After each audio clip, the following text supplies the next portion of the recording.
1989 আমরা সাব গেমসে যখন গেলাম, 1989 fourth sub games Pakistan, 89 he was the pro-Olympic champion. তো ওই সময় আমার পরিচিতি কাবাডির সাথে আমাদের মুনির ভাই ছিলেন কোচ, আমাদের কোচ না, পাকিস্তানের কোচ ছিল, আর পাকিস্তানের কাছে আমরা হারলাম। আমরা we are supposed to be minimum second, ইন্ডিয়ার সাথে হারলাম ওয়েটের ডিফারেন্সের জন্য।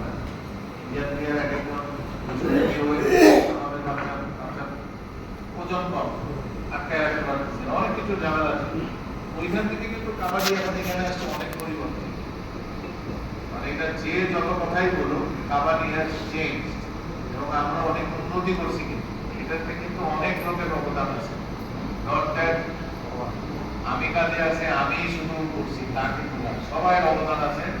এবং কাবাডি ফেডারেশনের এখন যতটুকু ফিক্সড ডিপোজিট আছে, অনেক বড় ফেডারেশনের তার কি বলবো পার্সেন্টেজও না, হ্যাঁ পার্সেন্টেজও না।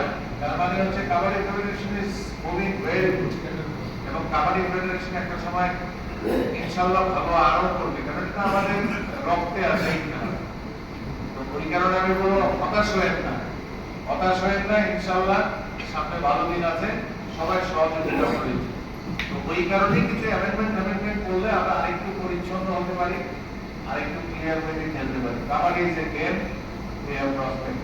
আমরা তো মেডেল পেয়েছি, আমরা এশিয়ান গেমস বলেন, সাব গেমস বলেন, আমরা সবসময় ফাইটিং।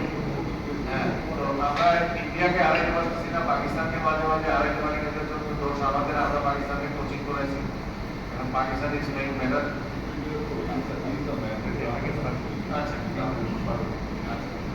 সেটাই বলছি যে আমরাই কিন্তু তাদেরকে টেকনিক্যাল ইগুলা দিচ্ছি। এখন যেটা হচ্ছে যে আমরা আসলে অনেক হতাশার ভিতরেও কিন্তু আশা আছে, হতাশা আমি আপনারা হতাশ হবেন না, থিংস আর কামিং ওয়েল, ভালো হবে। বাট আপনাদের পয়েন্টগুলো আমাদের নেক্সট কমিটিকে দিন, যে কটা আপনারা বলছেন আমাদের আওতাভুক্ত না, তো আমরা নেক্সট